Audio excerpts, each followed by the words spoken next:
Hello, everyone. Welcome to our webinar today on compensation events. We're just going to give it a few minutes just to let people join before we begin. Yeah.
Okay.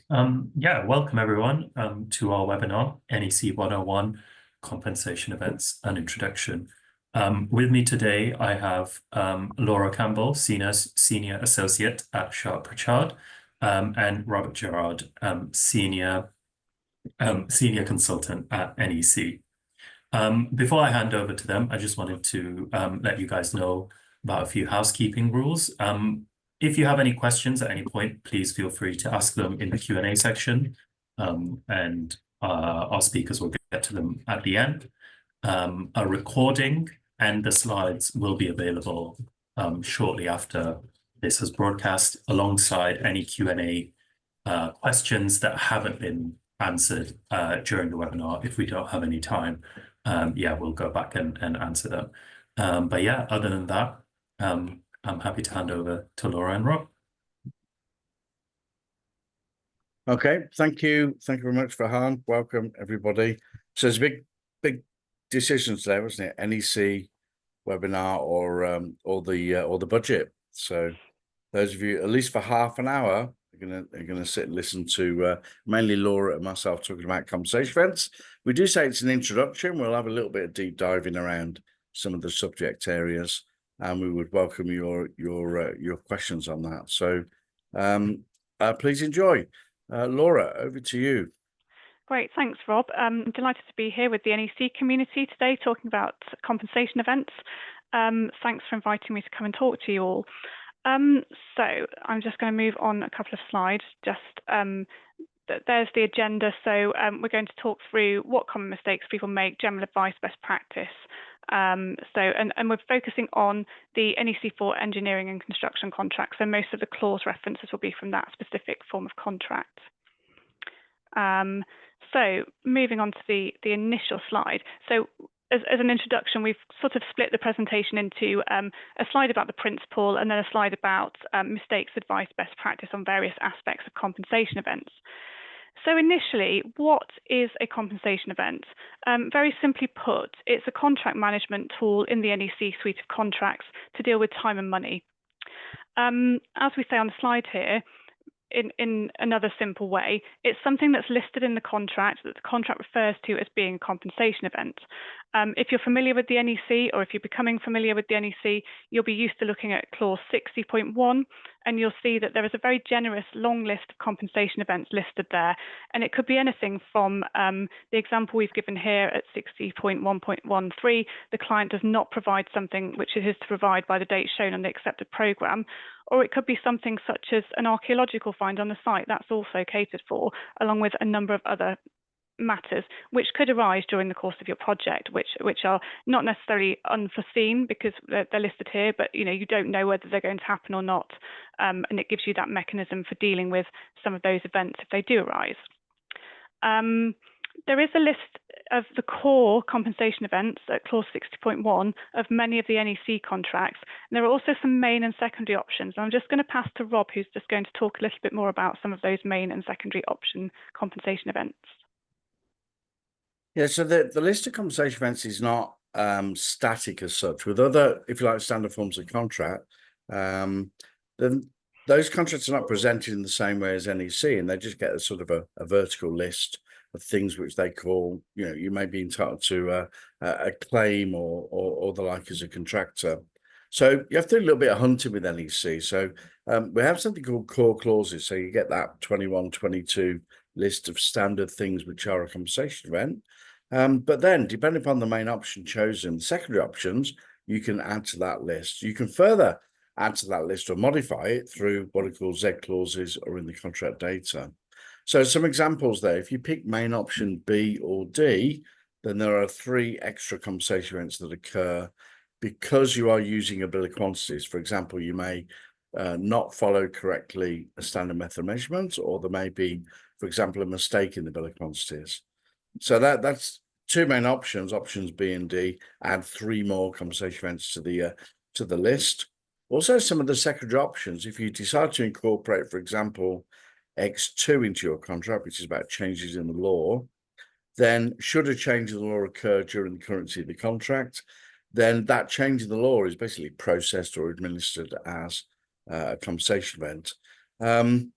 So it's not a fixed list. That's the main point. It's variable depending upon the main and secondary options chosen, but also according to client specific requirements, they may modify that list. They may increase it through the contract data. There's a part of the contract data that says the following are additional compensation events, or they may take out some of the existing compensation events, or even modify the wording of them through a Z clause. So you need to be very careful, certainly if you're a tenderer, looking at exactly what is the exact version of the NEC4 contract that we're talking about. What are the main secondary options? Are there any additional Z clauses, or are there any additional compensation events added to the contract data? So basically, you get a bespoke list of compensation events, depending upon the particular NEC4 contract chosen and how the client or their advisors have put the contract together. So take care. There's not a simple, if you like, single list of what is a compensation event. And while we present it this way, we sort of split the principle from, if you like, the quantum, just so that we understand there are hurdles to be jumped over. If something isn't a compensation event, then the rest of the clauses in that particular part of the contract are irrelevant. You can have something you have the utmost sympathy for the contractor for if it occurs, but if it is not listed as being a compensation event, then it is not a compensation event. Okay, thank you, Laura. Thanks, Rob. So that's all really good context, and I'd say that in practice we do come across examples of additional compensation events needing to be added via the contract data and the Z clauses. So that's all really important on a practical level. And also one other point that I wanted to make on this slide before we move on is that there's often a misconception that a compensation event only deals with money, because I think when we think about the word compensation, we often think about money. You want financial compensation for something. However, under the NEC, the compensation events actually, unlike some other standard form contracts, wrap up time and money all in one. So any claim for a compensation event, you should be seeing a claim for time and a claim for money. It may be that the claim for time is 0. It may be that the claim for money is 0, but certainly it should be dealing with both of those matters. Yeah, I think that's a really important point. So in most of the standard forms of contract, you tend to get, as a contractor, 4 chances to ask for more time and money, and you do that separately. So in the likes of FIDIC, for example, there may be a variation. You might be entitled to the bill rates or analogous bill rates if it's a remeasured contract. You may in turn be entitled to some disruption should that extra work, that variation, cause you to be disrupted. You may feel that you're entitled as a contractor to what's called an extension of time to get, like in NEC speak, the completion date delayed. And you may feel that you're due additional preliminaries for that extension of time. So you tend to get 4 bites at the cherry with standard forms of contract, and they can appear at various times. My experience is they all appear way too late, way after the job is finished, which is, I don't think is very good modern day practice. So NEC, it's not easy, but basically it shrinks all of those four, as Laura rightly said, into one quotation that needs to address all time and all costs. So you're already in quite a challenging position that you have to think about the whole time and cost effect that this particular compensation event on its own merits will have upon the contractor. Great, thanks, Rob. So some mistakes, advice, best practice in relation to initial compensation events. It is important to consider at the outset of your project, your risk register or your early warning register, and make sure that it aligns with the compensation events catered for in the contract. Make sure that all of your risks are covered in the correct way, so that some of them may in fact already be dealt with as compensation events. If you're adding new compensation events to the project, as we've already said, these need to be set out, and you need to read all of the contract documentation to see where they are, to make sure that there isn't something in the clauses that you weren't aware of, or something additional in the contract data. And also, really importantly, the NEC has lots of tools for managing the process of the compensation events. Much of this is set out in clause 60. But also, obviously, the early warning register is there for a reason, and that's a really important tool for proactively managing your contract, proactively managing that project, to be fully aware of the potential compensation events which might arise as your project progresses, and how it can be managed. And if you're using that early warning register, then you're managing the NEC in that spirit of mutual trust and cooperation, which is really important and really central to a successful collaboration. Yeah, I would just add that in my opinion, the list of what is a compensation event is fair between the parties. It's a reasonable starting point. I'd be very careful if I were a client not to be led exclusively by that allocation of risk. So you should really put your own project risk register together, set about trying to avoid, reduce, or mitigate most risk as best you possibly can. The residual risk, the leftover risk, the risk you couldn't avoid, reduce, or mitigate, then you need to, according to the theory, allocate to the party best able to manage it. I'm not sure I truly subscribe to that theory, but I'm more of the thinking that you need to clearly allocate it to one party or the other, who needs to cater for that, either by pricing and programming it from the contractor's perspective, or by providing some sort of sensible contingency from a client's perspective. So really, it's up to you and your project risk register to be guided as to how you should allocate risk on a project. I think you have a really, really good starting point in NEC, but don't think that that's the best, best for project in all cases. And certainly, there are risks in parts of the world, sort of earthquakes and tsunamis and all sorts of things, like exciting things like that need to be taken seriously and catered for properly in the contract. Whether or not they're called a compensation event or a client's or a contractor's liability is another discussion. But think about where your project, your location, your jurisdiction, and the things that sit around that project from a risk perspective. Okay, thanks, Laura.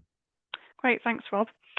So moving on now to notification of compensation events. So I think we've already alluded to this slightly, that if it doesn't fall into something which is described as a compensation event, then it simply won't be.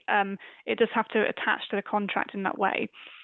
So who actually notifies when a compensation event occurs? Is it the contractor? Is it the employer? Is it the project manager? We've not really said that much yet about the project manager, but obviously the project manager is a really key person involved in contract management. It's an absolutely integral role under the NEC contract to have that project manager in place.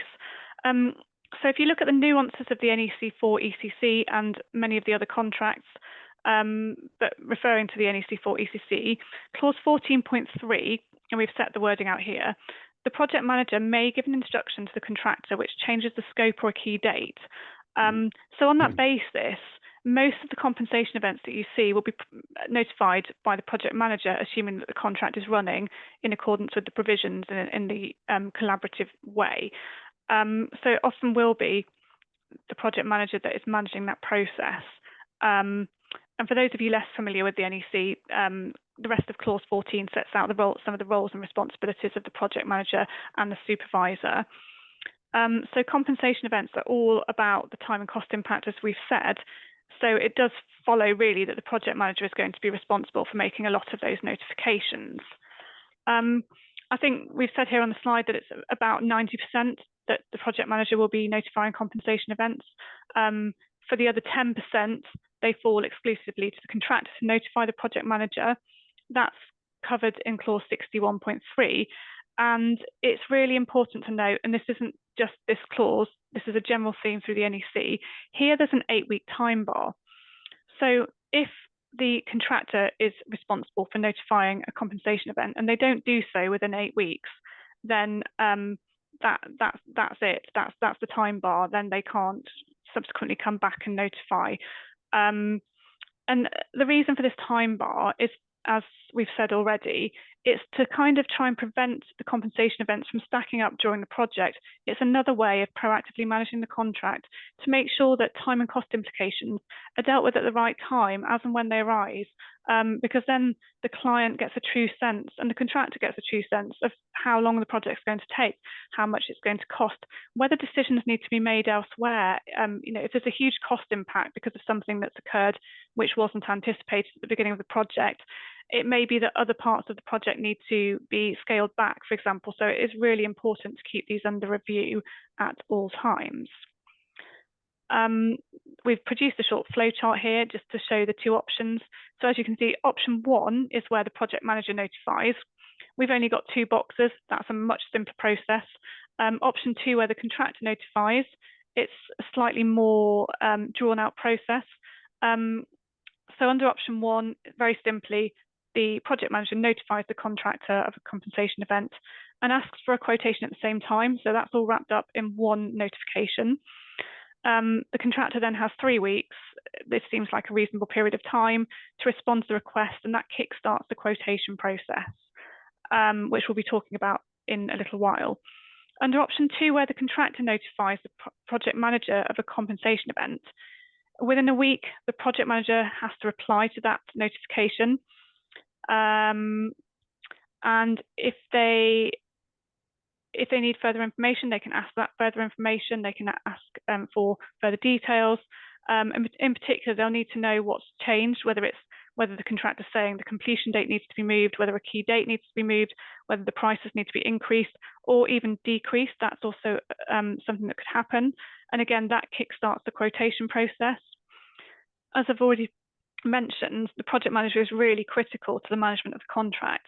Now, if the project manager does not respond to the contractor's notification of a compensation event within a week, that's the timescale, the contractor then has to notify the project manager of that failure to respond. The project manager has a further 2 weeks to respond, and if the project manager doesn't respond to that compensation event, it is deemed accepted. So whether or not you feel potentially as a client that the contractor has provided enough information to satisfy one of those compensation events in clause 60.1 or elsewhere in the contract, if the project manager doesn't respond, then they are then entitled to go on and submit a quotation. So it's really important to make sure that all those timescales are followed. So moving on to some mistakes. Just if I might just go on, Rob. Yeah. Just go back one if you would, Laura. Yeah, sure. Yeah. If you can, there you go. There we go.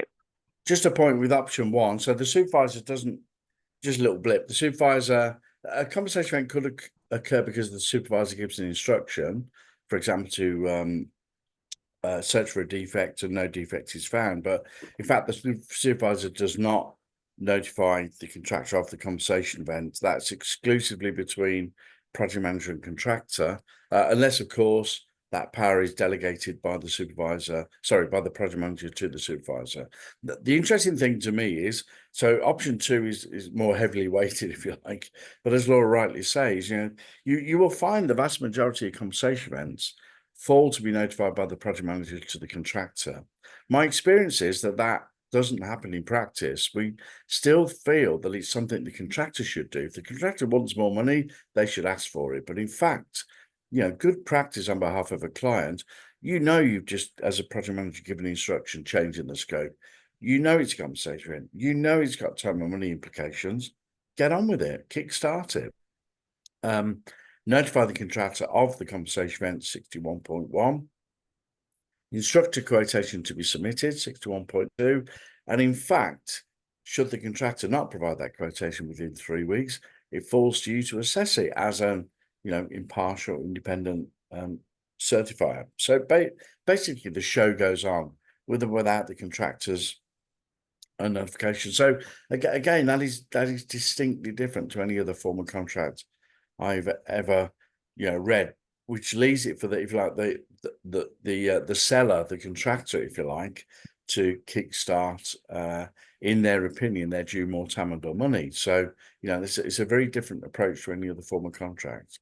Thank you, Laura. Great, thanks, Rob. We say things to each other a lot here, aren't we? But never mind. We'll find something else to say. Yeah. So mistakes, advice, best practice. I think we've covered quite a bit of this already. Just drawing out a couple of points from this slide.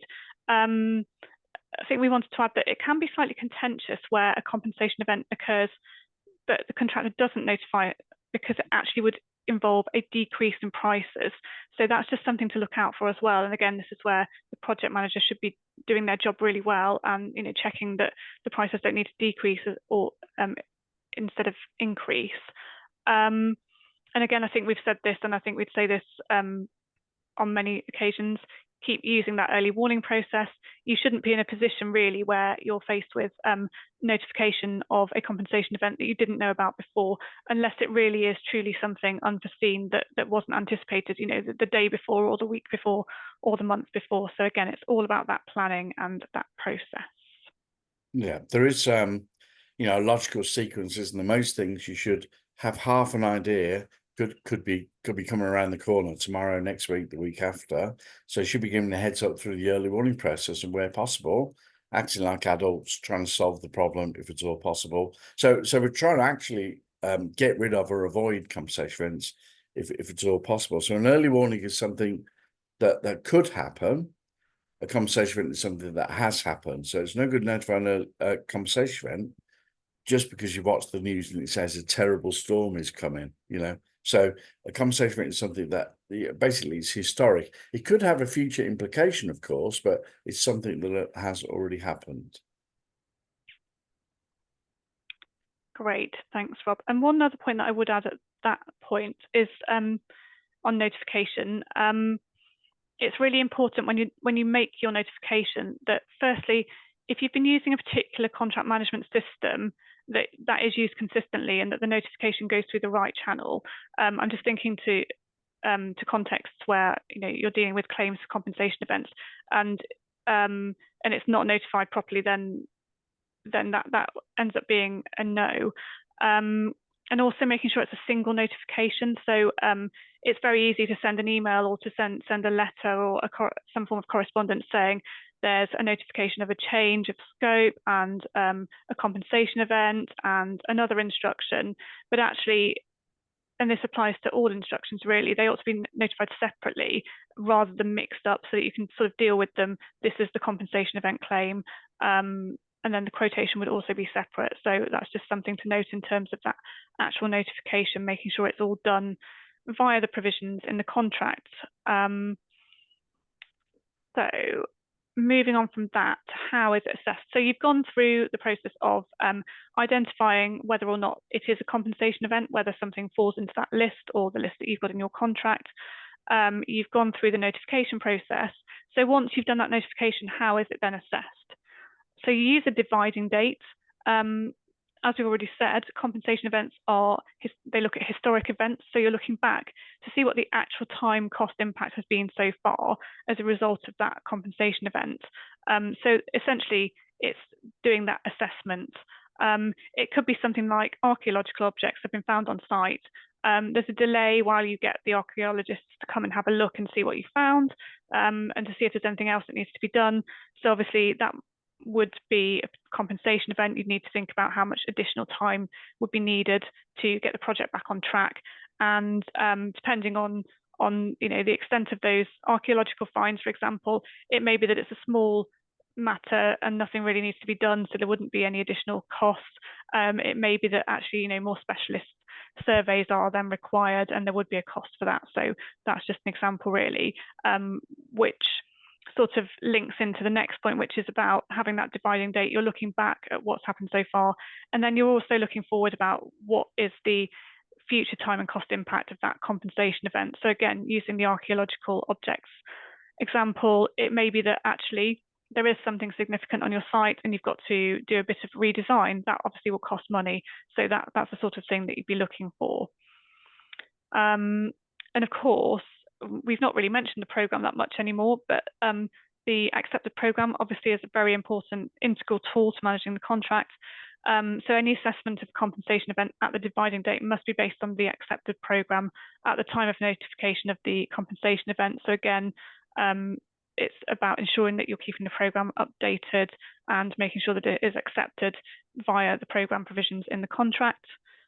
And a general point is that what the compensation event regime is trying to do, and particularly via the assessment, it's trying to put the contractor back into the position they would have been in, but for the compensation event. So really, it's a matter of fairness. But equally, the contractor has to submit a reasonable quotation based on evidence and, you know, well thought through, fully substantiated costs and estimates for the amount of time that it might require to sort out the matter. So when a quotation comes in from the contractor, it needs to be assessed by the project manager. So the key points really to think about are, is it reasonable?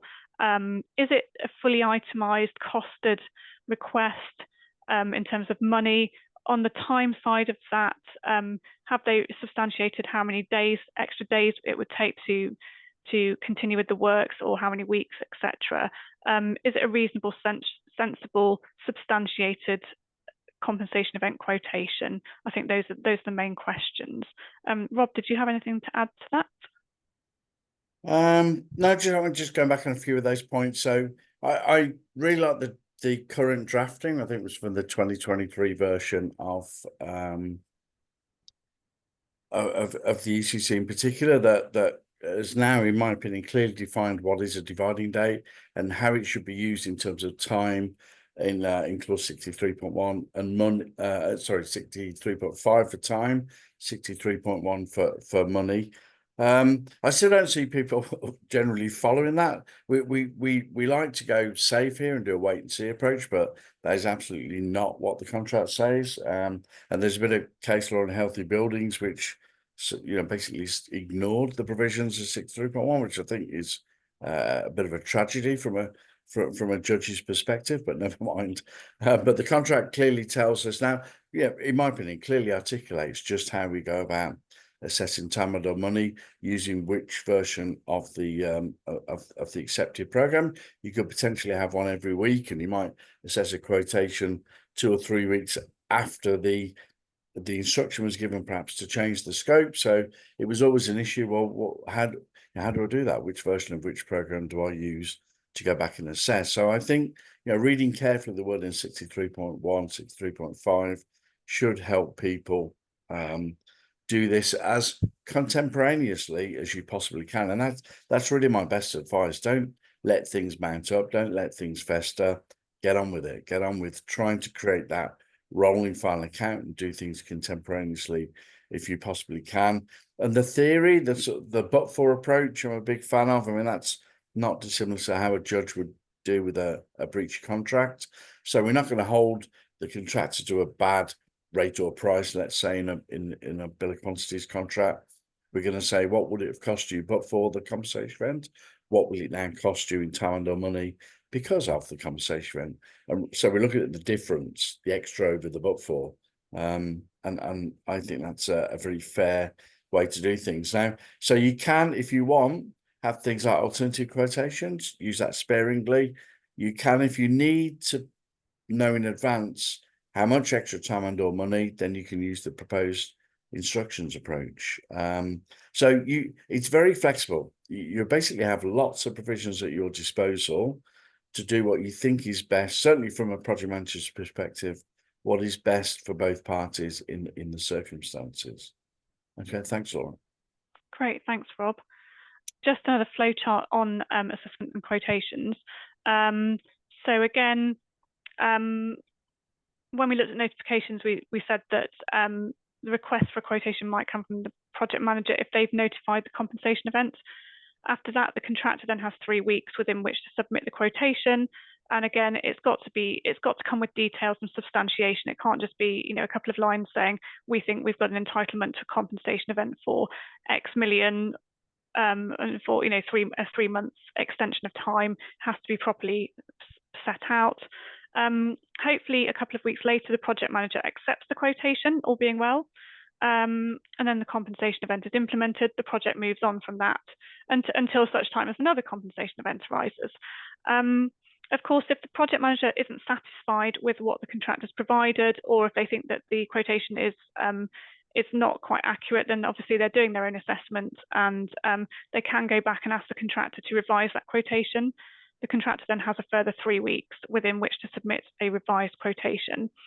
And again, I think it's worth reinforcing the point that if the parties are working together, considering the risks, looking at the early warning register, then it should be fairly straightforward to work together when a quotation comes in, and the project manager should be proactive actually when a quotation comes in. If the project manager isn't satisfied, rather than just going back to the contractor and saying, sorry, we're not accepting that, I think again they need to take a sensible approach and say, okay, the quotation isn't what we were looking for, for audit purposes or for whatever else. We need a bit more information, and it's worth the project manager sort of sitting down with the contractor and saying, if you provide all of these pieces of information, then we can look at the quotation again, but at the moment it's just not quite as substantive as we need it to be able to make that really solid assessment. So again, that working together cannot be underestimated. If it's the project manager at fault for failing to reply to a quotation within 2 weeks of its submission, then again, we've got this provision for the contractor to notify the project manager of that failure. And if the failure to reply continues for a further 2 weeks, the quotation is then treated as accepted. So again, this is something to watch out for. It's what we call a deeming provision. And the project manager really needs to be making sure that they are complying with those timescales so as not to inadvertently accept a quotation. Yeah. My addition to this really. So my go-to clause is 63.2. I love it. I love it to bits. And it says if the project manager and the contractor agree or something like this, then they can revert to rates or lump sums instead of building it up from first principles. Now, this you may not find favour with auditors, as I've found in the past, but if your wisdom and experience, etc., leads you to believe that £500 is a perfectly reasonable number for this particular compensation event, then there's nothing to stop you agreeing that. You do not always have to build it up with a great amount of of detail, of substantiation. You just agree. You agree that X dollars or pounds a square meter or 500 UK pounds or whatever it is a reasonable amount of money for this particular compensation event, because otherwise it becomes a little bit insane if you're spending more in professional time and therefore money than the actual compensation event is worth. So I personally believe that maybe we need to look at this over time, is that maybe a third or so of all compensation events, you should start with clause 63.2 and see if you can agree a sensible rate and or lump sum. If you cannot, sit down, as Laura rightly says, and be collaborative. Work this thing out together. Look into each other's eyes. I don't know how many are good at pokers and poker tells, but you will find out quite easily when somebody is trying to string you along a little bit.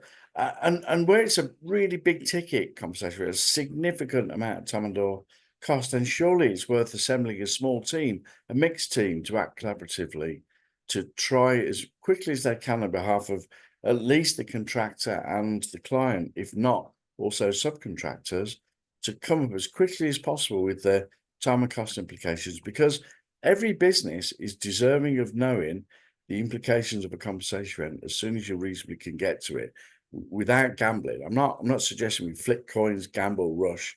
I'm just saying doing things together, working collaborative is very much the key to successfully getting compensation events implemented quite quickly.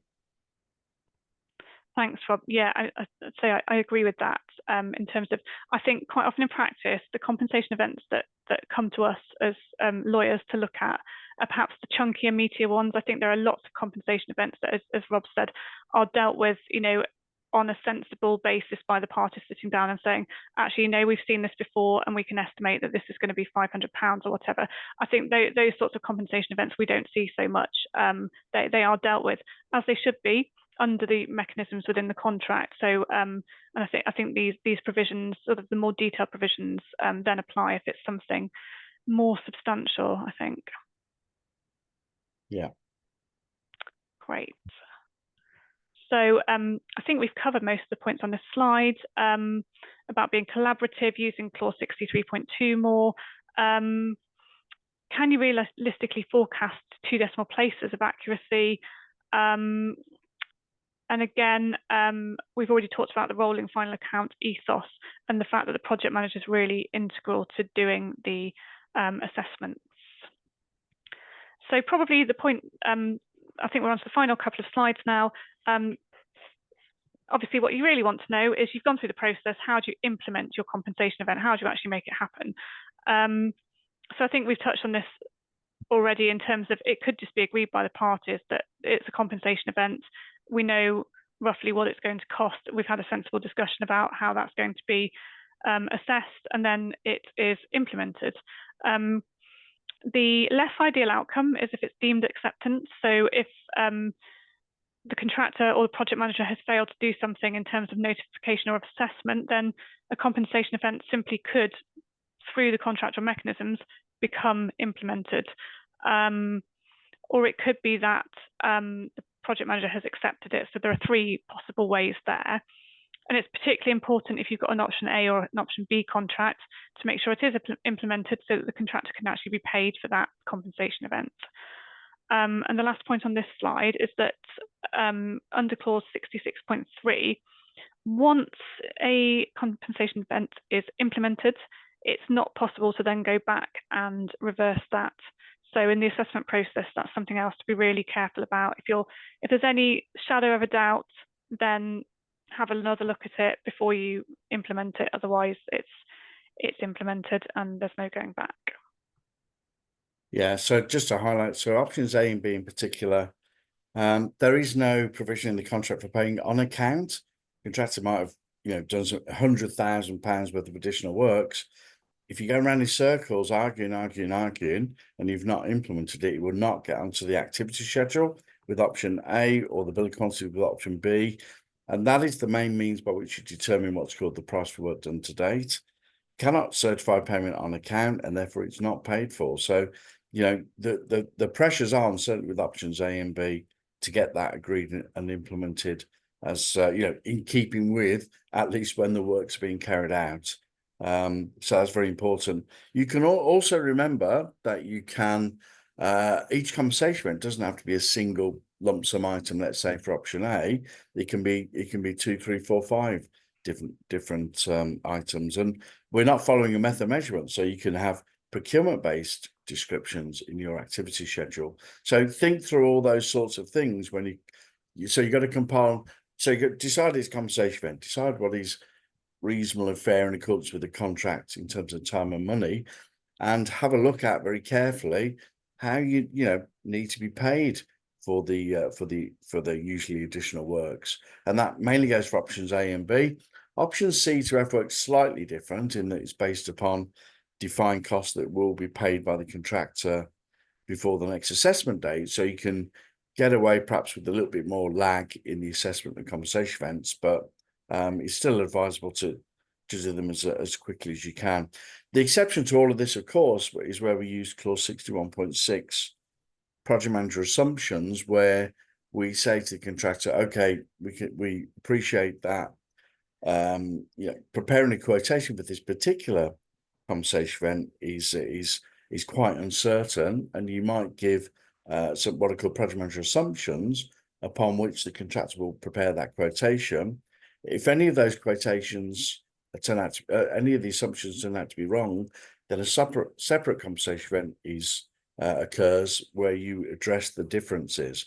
But as Laura rightly says, you could very well have got the pricing wrong, too high or too low, of the original quotation for the original compensation event, and you cannot later address that should the project manager assumptions be incorrect.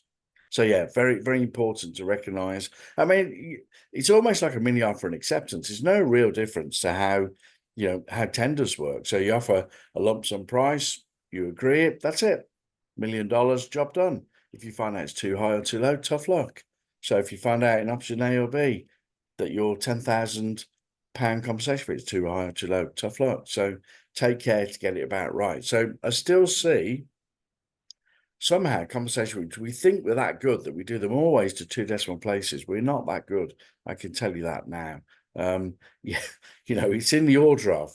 So to me, you're focusing on in the order of times of money, not don't kid yourselves. You are not so brilliant that you can precisely do this to 2 decimal places. That still won't change tomorrow. I guarantee all of you will submit quotations tomorrow or read them that it's to 2 decimal places, but never mind.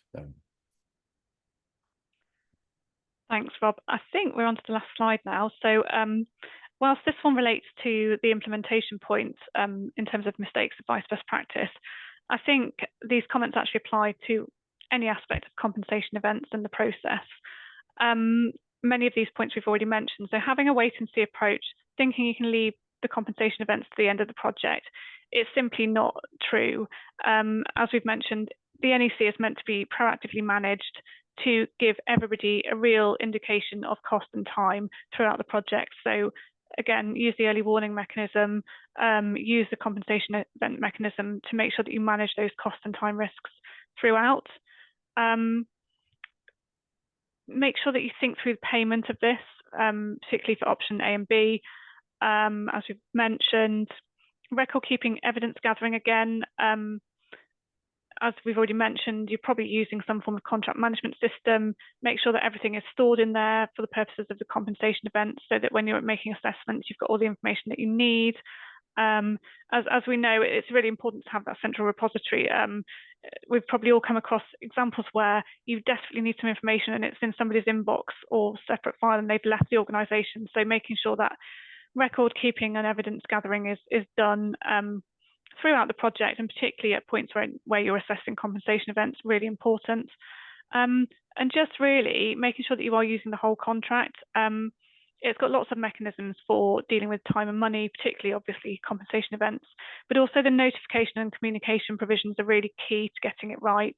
And I think the final point from me really is that it is a collaborative contract, and we've said various times that actually sitting down, having a sensible discussion, working through it together as a collaboration rather than as parties who are poles apart is really a good approach, and one that the NEC encourages and fosters. So any final comments, Rob?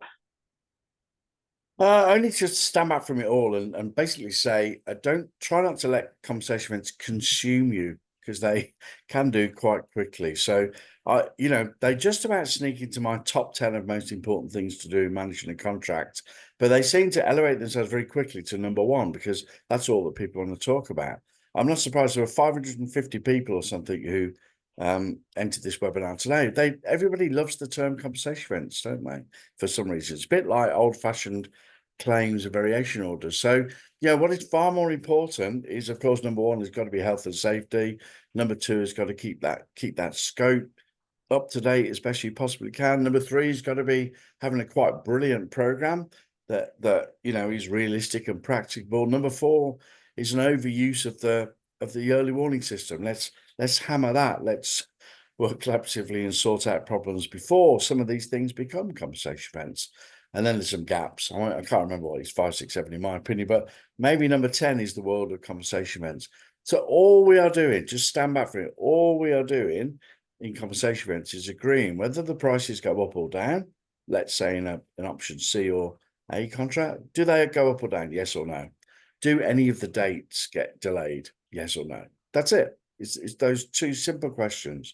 Do we adjust the prices? Yes or no? do we delay any of the dates? Of course, the dates could be key dates, section completion dates, or completion date of the whole of the works. All of this chat, all of the pages in the contract, all of the user guides, all the social media stuff, all the conference talk, it's just about those two things, isn't it?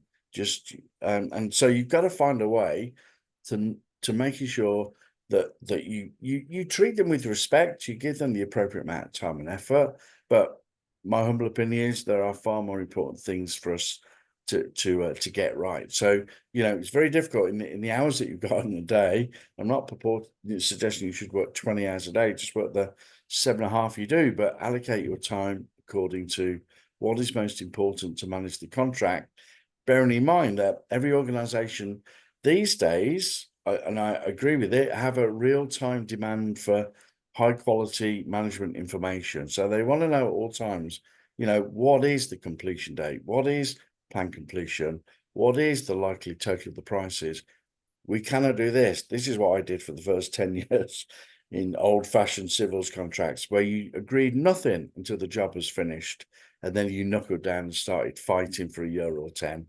That is disastrous for organizations. So we owe it to be ethical and professional and do these things in real time, but you have to be careful with it's a judgment call as to how much time and effort goes into this. I think it's question time, Laura, is that right? That's right. There we go. Thanks, Rob. But unfortunately, of the 512 people still left, there's at least that many questions, I think. So never mind. So from the top, do you want me to well, we can all see the questions and answers. Everybody, I think, has got access to those. So we'll go from the top, with the exception of one. I've noticed a common theme. Whether we said this wrong or not, I don't know, but I can't remember. But if for those 3 parts of deemed acceptance that sit within the compensation event process, the word may is used. The contractor does not have to give a reminder to the project manager of their failure. If they fail to do what they should do, reply to a notified compensation event within a week, or reply to a quotation for a compensation event within 2 weeks, then 2 things happen. One, another compensation event occurs because the project manager is late. That compensation event is clause 60.1 bracket 6. The other thing that happens is the contractor has the right, not the obligation, to remind the project manager of their failure. And if they exert that right, which could be 1, 2, or 3 weeks later, the clock is reset. I think in all the clauses, project manager gets an extra 2 weeks. So if they remain silent for 2 weeks, which is 2 calendar weeks, 14 calendar days, then it is deemed accepted. So you do not have to give that reminder if you don't want to as a contractor. And if you fail to give the reminder, the obligation still sits with the project manager to respond to that original question, whatever it is, in the first place. So, the fact that you're out of time doesn't mean that you don't have to give a response. So if a contractor notifies a compensation event, let's say for physical conditions, and you fail to respond within 2 weeks, you are still obligated to respond to that, with or without a reminder from the contractor. The problem doesn't go away because you're out of time. And another question, quite quickly before I go through some of the others, is can you extend the times? And yes, basically, I think 13.5 allows you to do a change of any time pretty well in the contract, but there's another clause 60 something I should remember, 1.5 something like that. Well, I can't remember, which allows you to extend certain times in the compensation event process. So forget me rambling. So let's go from the top of this. Chip in, Laura, if you wish to, when you want to.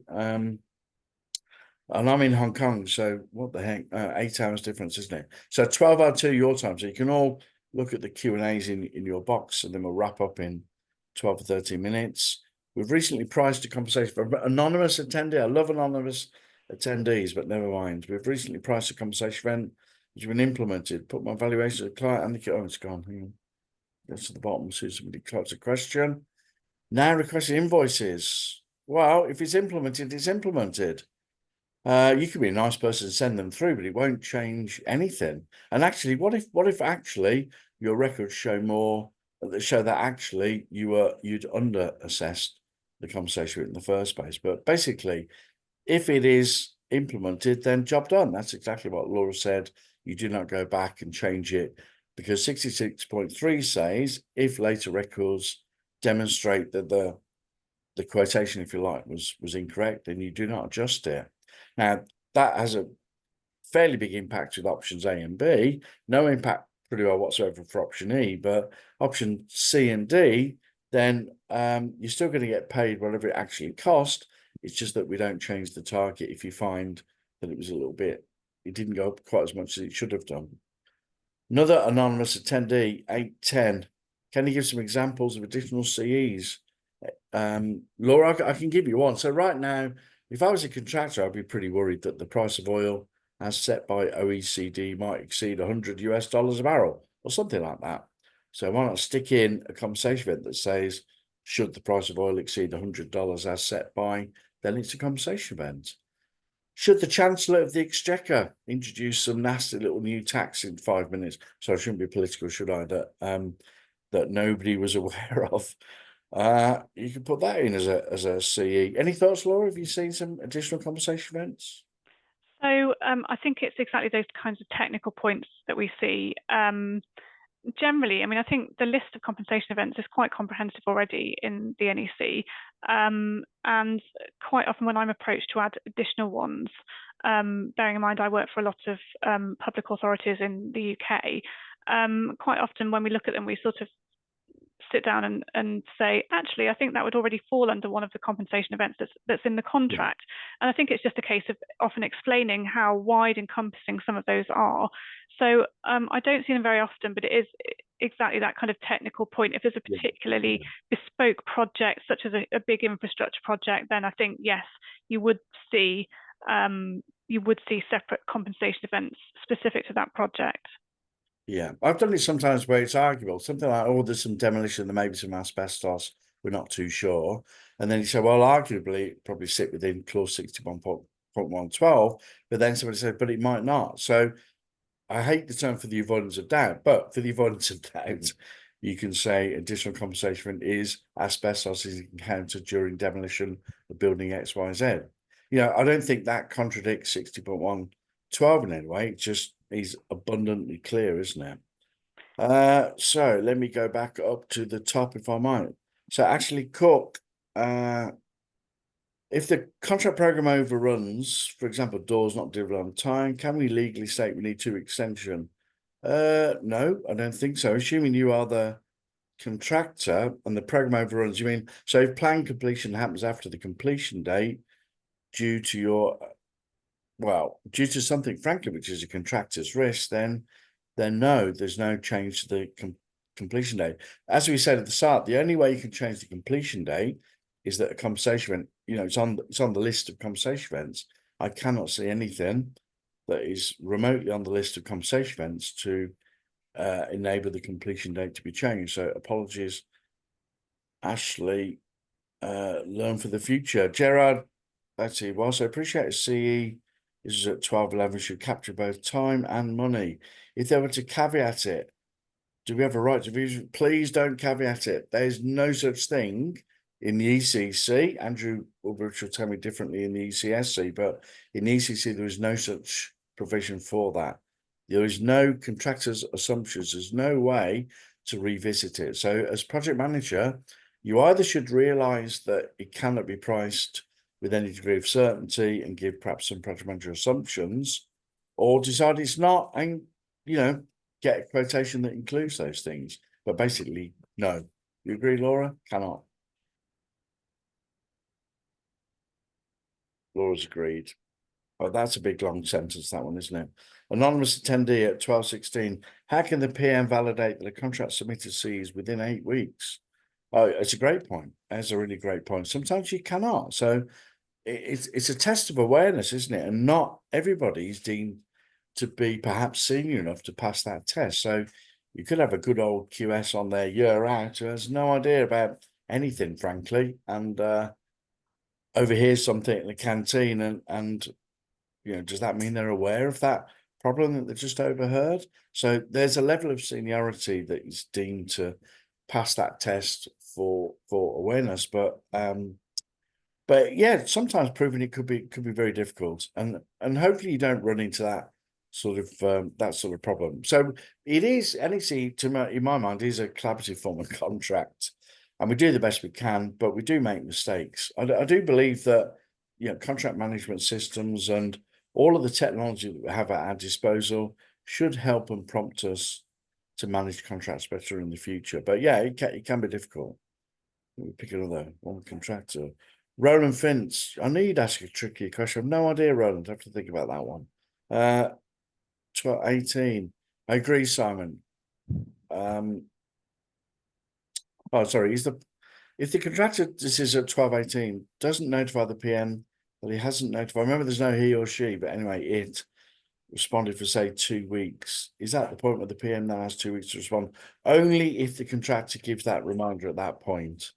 Otherwise, you are still obligated to respond to the question that's in front of you.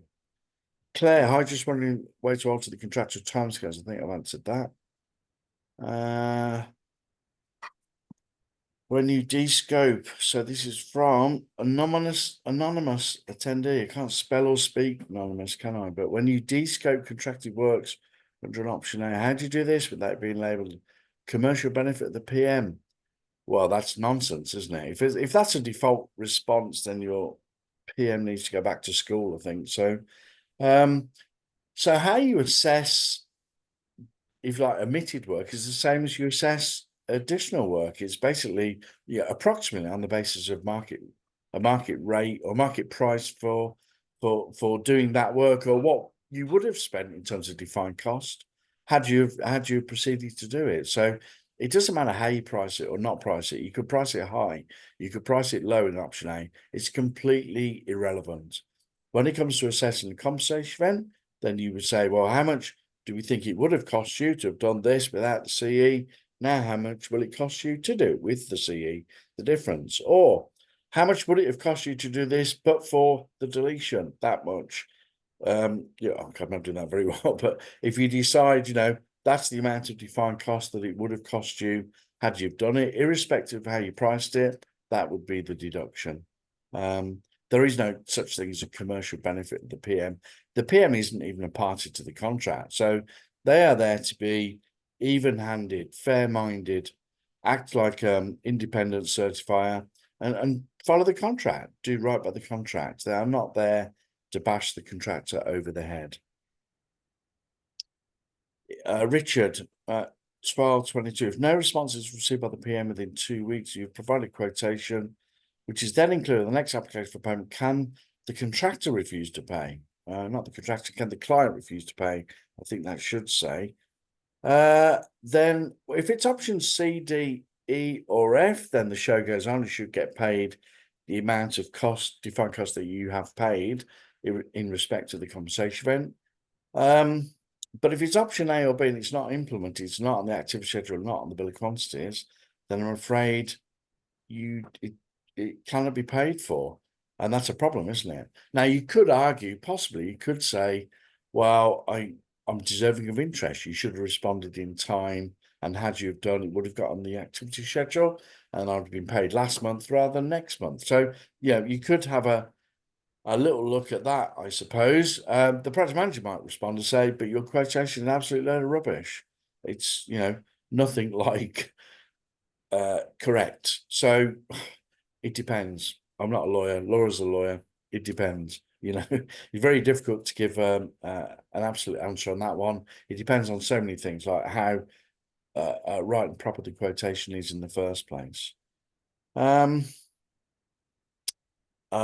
quick one, because at the bottom, Mark, 12:57. If a contractor provides a CE quotation, can they add a subcontractor fee on top of the contractor fee? Those things have gone now. So in NEC4, we don't have subcontracted fee percentage and direct fee percentage. So we've now promoted the subcontractor, thankfully, into the short schedule of cost components for option A and B, and to the schedule of cost components for options C, D, and E. And you can pick up a subcontractor quotation, providing it's at open market rates and prices, and add the full fee percentage that the contractor has added in contract data part 2. Simples. One of the best changes in NEC4. Thank you very much. Some very kind comments from Amar and Chris. and there's 2 minutes to go, and they're still coming in with questions and stuff. So what we have promised you, what Laura's promised, I didn't promise, Laura promised that she'd get all the questions and all the answers and get back to you tomorrow. You heard that, Farhan, did you? Or was it just me? I don't think she said that, did she? I'll shut up now, shall I? No promises were made like that, but we will try and answer some of the questions that we didn't have time for. Yeah, I think we will be wrapping up now. I just wanted to let people know, or people may already be aware of the NEC Community app that you can download and sign up for if you wanted to discuss topics with, with your peers, a place to connect, and a place to find out about NEC news and information. Oh, and just a final note on more webinars. Thankfully, I think this NEC 101 series has been a very good success. So we'll continue on with more topics, hopefully into the new year. We also have the NEC are working with CICA, the Confederation of International Contractors Associations, and delivering a series of short webinars with them, with one being 2 p.m. today. So yeah, just keep an eye out on the NEC LinkedIn page, and all the information should be there. And if anyone does have any ideas for future webinars or any topics that you'd like seeing covered, feel free to email me and maybe we can make that happen. But yeah, thank you. And I'd also like to thank Laura and Rob for delivering a great webinar. And thank you everyone for attending. Okay, thanks, everybody. Thanks, for your everyone. comments. Thank you, Laura. Thanks, Rob. Thanks, Farhan. Thanks. Thanks, Farhan.